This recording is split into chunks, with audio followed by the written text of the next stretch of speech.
Good evening. This is ABC's World News Tonight. Frank Reynolds is sick tonight. I'm David Brinkley. In Beirut, Lebanon today, a pickup truck loaded with explosives drove up to the American embassy, and there was a tremendous explosion during the lunch hour. Peter Jennings is in Beirut. Peter? David, this is the worst attack there has ever been against the United States in the Middle East. The explosion at 1:05 this afternoon devastated the embassy here on the edge of the Mediterranean in West Beirut. At this late hour, we are told that more than 40 people are dead, between 80 and 100 wounded, Americans and Lebanese.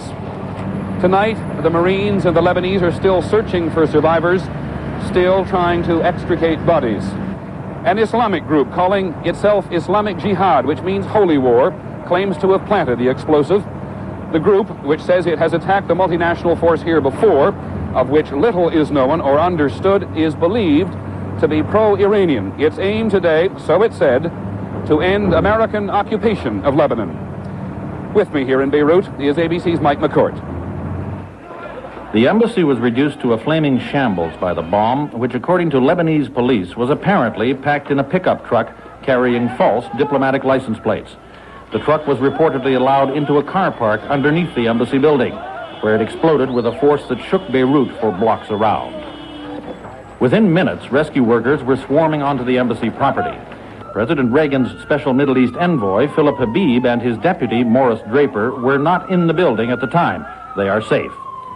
The 7-story embassy was occupied by about 200 American and Lebanese employees, many of whom were trapped in the wreckage of the North Wing, which collapsed. Ambassador Robert Dillon was caught for a time in the North Wing, but he escaped with minor cuts and bruises. Others were not as lucky. This man, a Lebanese, was taken out, badly burned and cut, but conscious. Many others were critically wounded by the force of the bomb, which police say contained well over 500 pounds of TNT. And for more than 40 people, according to those latest casualty reports, the bomb meant instant death. The carnage in and around the embassy was appalling.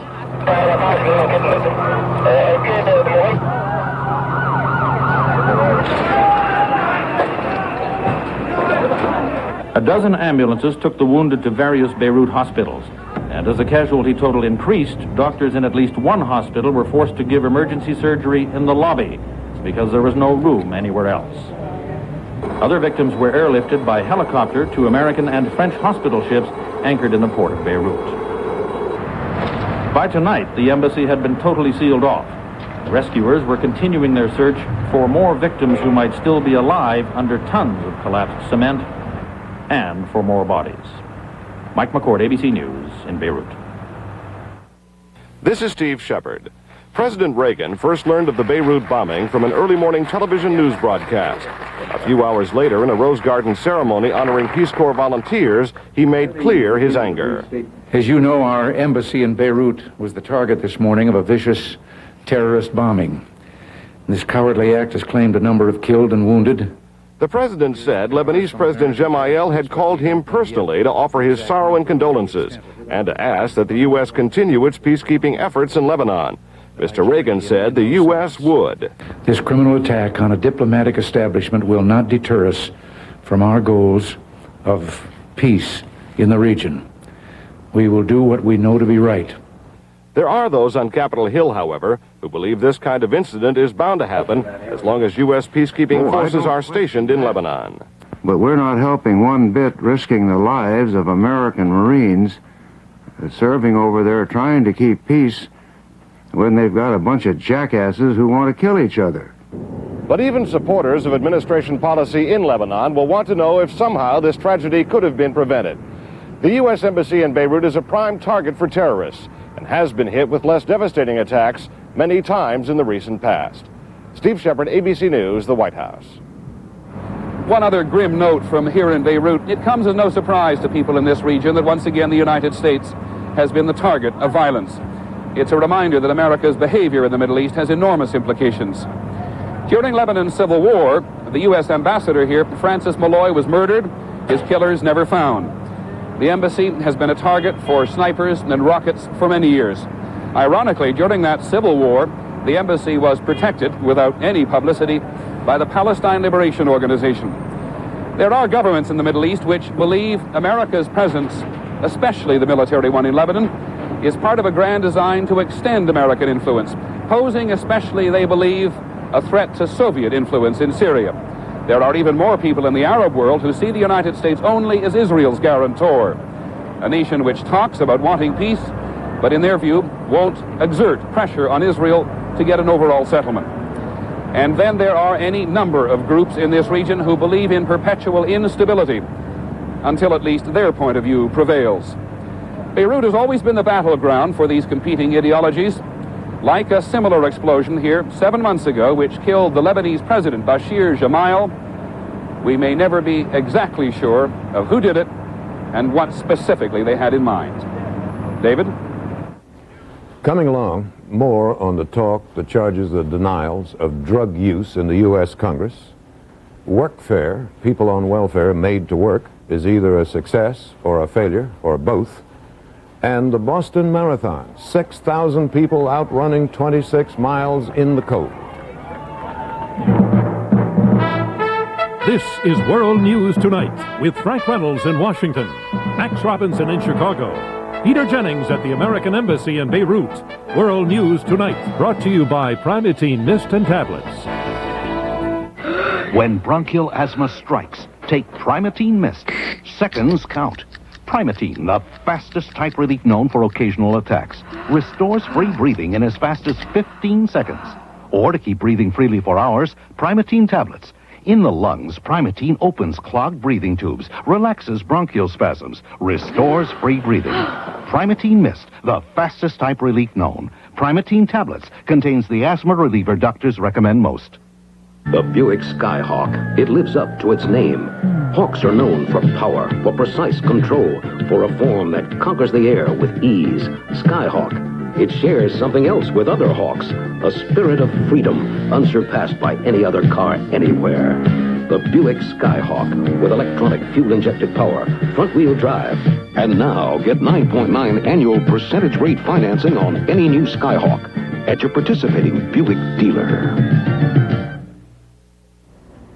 Here in Washington last fall, 2 men were indicted on charges of drug dealing, and they promptly fled to Australia.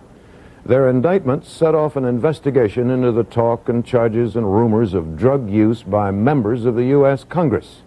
The 2 men indicted, after much negotiating, have been extradited from Australia, and they appeared today in U.S. District Court. ABC News correspondent Kenneth Walker at the courthouse.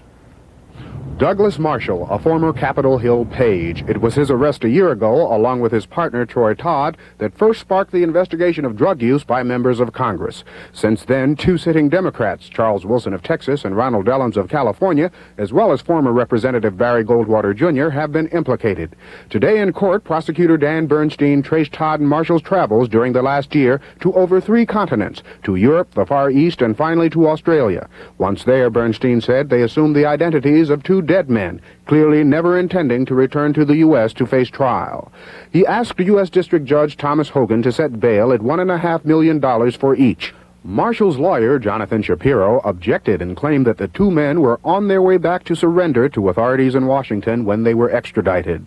Outside the courthouse, Shapiro denied that the 2 men were the key to the congressional investigation that many seem to believe. There's no mention at all of any Capitol Hill involvement, and to a certain extent, I think this case has been grossly overblown by the press. Prosecutors are convinced that Todd and Marshall were the source of high-quality cocaine for members of Congress. That's one reason they asked for such a high bail. Judge Hogan ordered the 2 detained on bails of $500,000 each, and investigators are hoping that the time the 2 spend in jail may help convince them to cooperate with the drug investigation of Congress. Kenneth Walker, ABC News, from the federal courthouse in Washington. It is only April, but we can be confident that next December in some town, somewhere, there will be another legal battle because a church has put a nativity or other Christian symbols on some public property, the courthouse lawn or somewhere. It is hard to remember a December when this did not happen. The legality of it has never finally been settled, but now the Supreme Court says it will settle it, possibly in time to avoid these fights next December.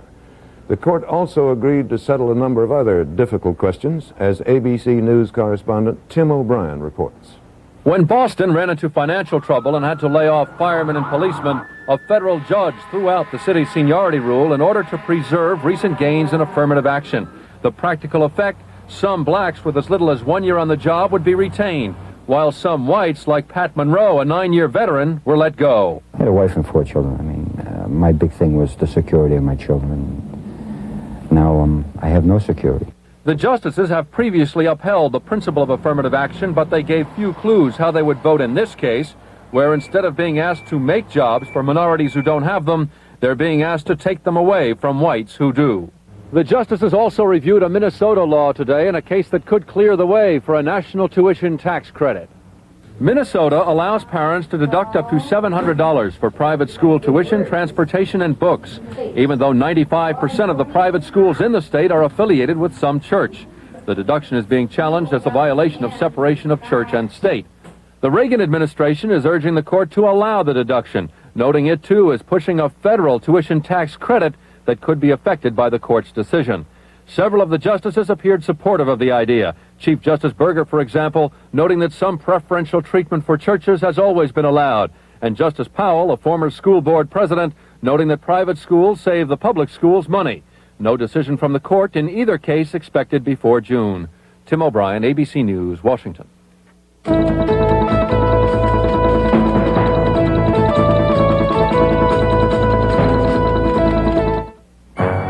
You're about to see a dishwasher clean dishes like never before and save energy at the same time. Announcing the Whirlpool Power Clean Energy Saver Dishwasher. With a new washing system that gives you unbeatably clean dishes, yet uses 20% less hot water in the normal cycle than any dishwasher we've ever built. And like our washers and refrigerators, it comes with the Whirlpool promise to give you your money's worth and make your world a little easier. Spring's here. Time to shake off those winter blues and get your car back in shape. Let Napa help now during Napa Spring Car Care Days. You'll find fantastic values at participating Napa parts stores everywhere. Or head to your participating garage or service station and take advantage of these Napa Spring Car Care Days specials. Before you know it, your car will be raring to go. When the name is Napa, the standard is quality. No A1 for my hamburger? Miss, A1 steak sauce, please. Imagine a great place like this without A1 on the table. Yeah. You need A1 to make a steak burger. Sure do. After all, what is hamburger? Chopped ham, it's chopped steak. And A1 has special herbs and spices created for steak. So A1 makes hamburgers taste like steak burgers. I know, that's why I have it at home. So why settle for less when you eat out? You're right. Miss, A1, please. A1 makes hamburgers taste like steak burgers. Ask for A1 at your favorite restaurant. Some encouraging economic news. American factories operated at 69.4% of capacity in March, the 4th straight monthly increase, since with the economy picking up, they are busier. Starts of new houses were down by 9%, but still were far higher than in March a year ago. Workfare, requiring able-bodied people on welfare to work for their money.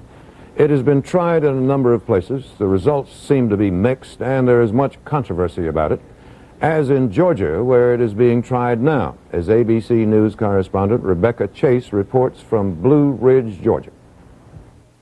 In Blue Ridge, Georgia, Lucretia Abercrombie does the laundry 3 days a month at the county nursing home in order to receive her $53 monthly welfare check.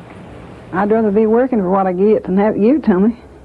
In War, West Virginia, Zach Mitchell, an unemployed miner, works as a part-time policeman. His only pay is his $254 monthly welfare check. I think it's a wonderful thing, and I have got my respect back. These people are participating in state-run workfare. That is, where able-bodied welfare recipients are required to work at the minimum wage rate of $3.35 an hour in exchange for their benefits. If they don't work, the welfare is cut off. That's why Zach Mitchell works 76 hours a month, a number determined by dividing his $254 welfare payment by minimum wage. The Reagan administration wants to make workfare mandatory, so Congress is considering a bill to do just that. But there is considerable debate over whether workfare really works. Labor unions and welfare rights organizations have filed lawsuits to stop workfare. Protesters say workfare is costly. It displaces regular workers and is forced labor. It produces a very punitive effect on recipients. People are forced off the rolls even if they have good cause. Under current federal law, workfare is optional, and 39 states have tried at least small pilot programs, and the results have been mixed. In Springfield, Missouri, some workfare participants complained the jobs were make work. You can't find a job just doing stuff like this. You can't do it. Recently, the Springfield City Council killed its workfare program, saying it was costly and unworkable. In Albany, New York, Grover Cleveland says workfare prevents him from finding full-time work. I'm over to working on the program and I miss out on the job. But in Cedar Rapids, Iowa, much-needed road repairs were done by workfare participants.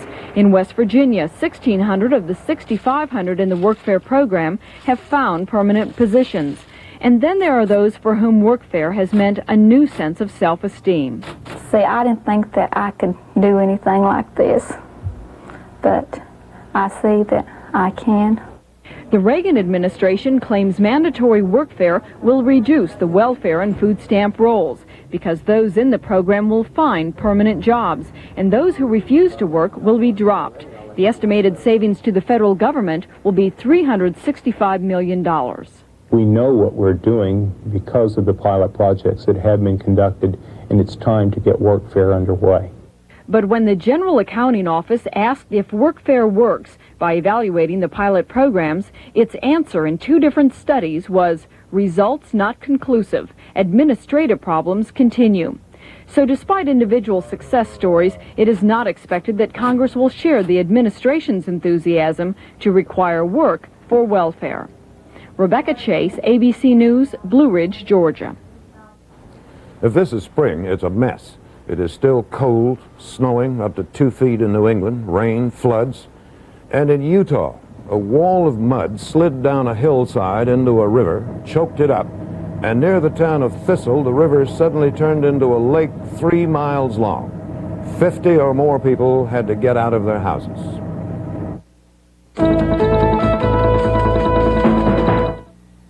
Burlington fabrics weave their way through your life every day in surfboards, in skis. Fabrics for new soft luggage. Fabrics for the great outdoor life. All made better by Burlington. Fabrics for hang gliding and sailing. Fabrics that make tires stronger. Even fabrics for faraway journeys. All made better by Burlington. Something's happened to Anna's Good Seasons. You could taste all the herbs and spices. Anna's Italian dressing never tasted so lively. Anna's Italian never had all these herbs and spices. New improved Good Seasons. Now you can taste the onion, garlic, sweet bell pepper, all the herbs and spices better than before. Still tastes the same to me. What? Delicioso. New improved Italian. Now more than ever, a little Good Seasons has a lot more taste. Try new classic herb, too.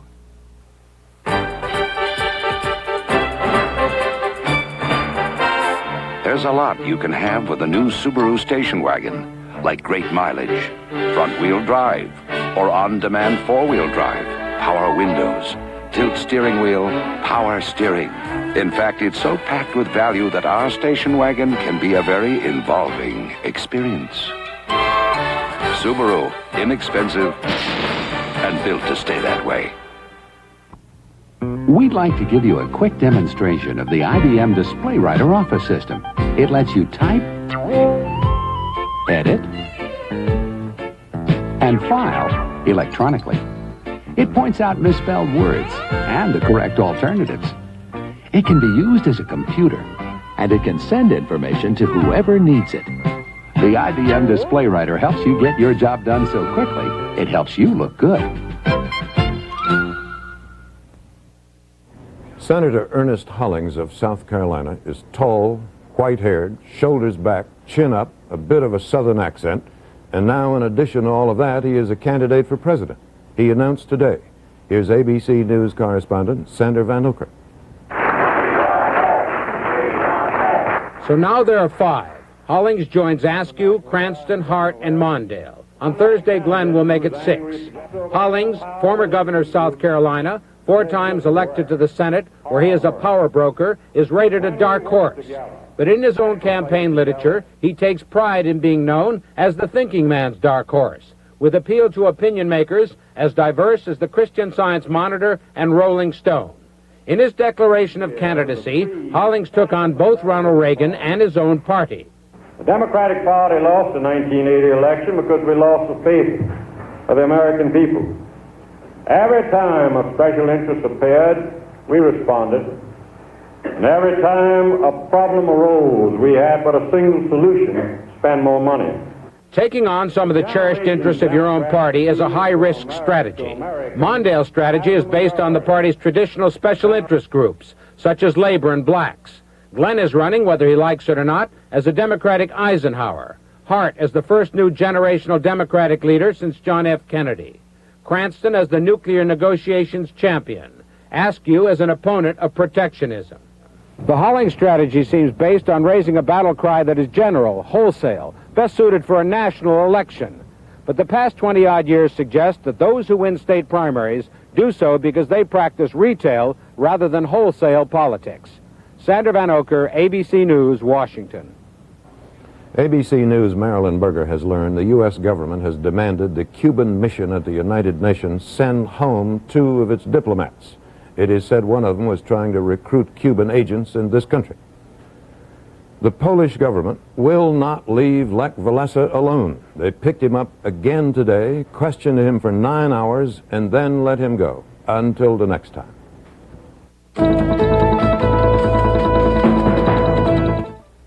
Roger Staubach for Rolaids. How do you spell relief? R-O-L-A-I-D-S. I hate to admit it, but I eat a lot of greasy foods. For acid indigestion, I spell it R-O-L-A-I-D-S. Rolaids really does spell relief. Like a sponge, Rolaids antacid medicine consumes 100% of the acid required to give millions 100% relief. How do you spell relief? I spell relief R-O-L-A-I-D-S. All right. For millions of Americans, Rolaids spells 100% relief. This is Pure Later Courier's new Pure Letter. Before you send an overnight letter with anyone else, think twice. Once, because no one gets it there overnight with Pure Later's reliability. Twice, because Pure Later Courier's breakthrough price is lower than anyone else's. Anyone's. $8.75. So think Pure Later. The new Pure Later Courier Pure Letter. It's got a breakthrough price of $8.75. Pure Later Courier. Overnight, not overpriced.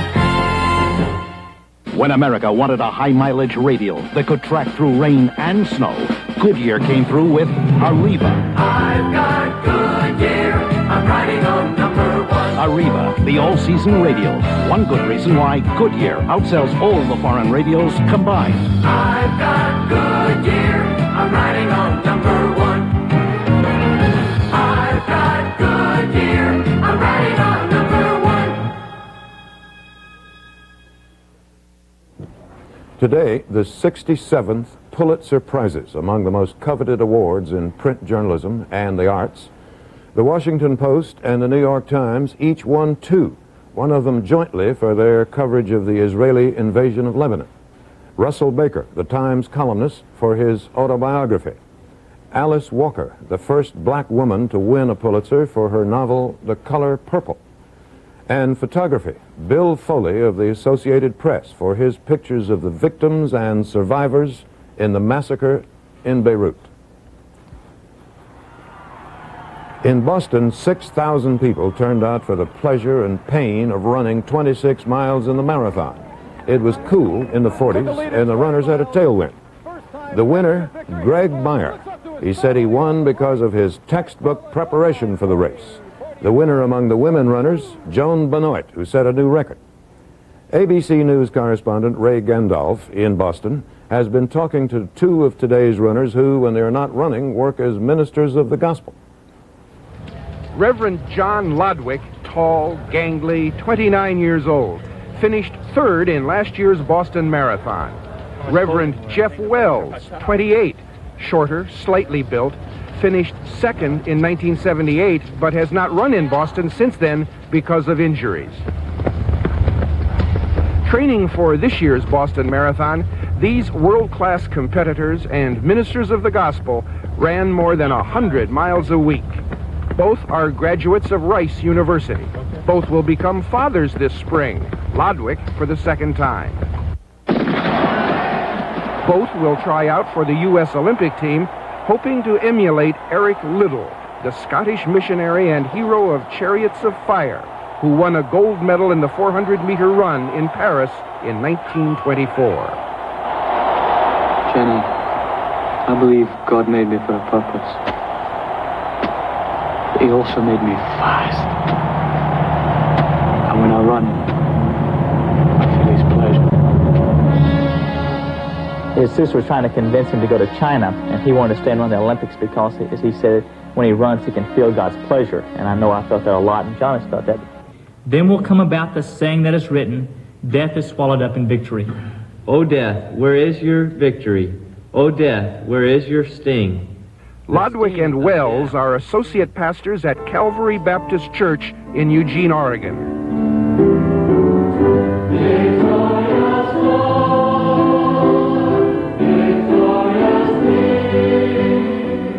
They hold services in a gymnasium while their church, damaged in a Christmas fire, is being repaired.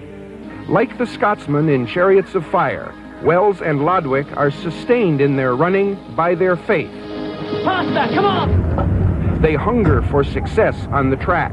They compete for Athletics West, that hotbed of running talent in Eugene.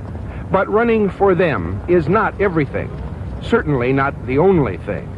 To me, my relationship with God is the umbrella that covers all aspects of my life. And during a race, I'm aware of my need for Him, of course, and I would pray, but I would do the same in another need. Now there's a lot of prominent proof on the Boston Marathon, but 1,000 years after I die, from God's perspective, He'll be more impressed with being kind to my wife and being a good father and things like that. Today, the Boston Laurel went to Greg Meyer. Wells and Lodwick finished well behind the winner, Greg Meyer. So did 6,600 other people. The running reverends were not alone, in more ways than one. I feel pretty good. Was the Lord with you? You betcha, all the way. I felt like stopping around 8 miles. I almost did, but I'm just really grateful for the sustaining grace of God. Most of the cheers today went to Joan Benoit, who cut nearly 3 minutes off the women's world record. John Lodwick and Jeff Wells, who will keep on running, heeded a stiller, smaller voice. Ray Gandolf, ABC News, Boston. Again, tonight's top story. A truckload of explosives blew up at the American Embassy in Beirut, Lebanon, and the estimate now is that more than 40 people were killed, including a number of Americans, some of them U.S. Marines. An Iranian terrorist group has claimed responsibility, but so did others, and so it is not clear who did it. Later tonight on Nightline, there will be further coverage of this tragedy. For all of us at ABC's World News Tonight, thank you and good night.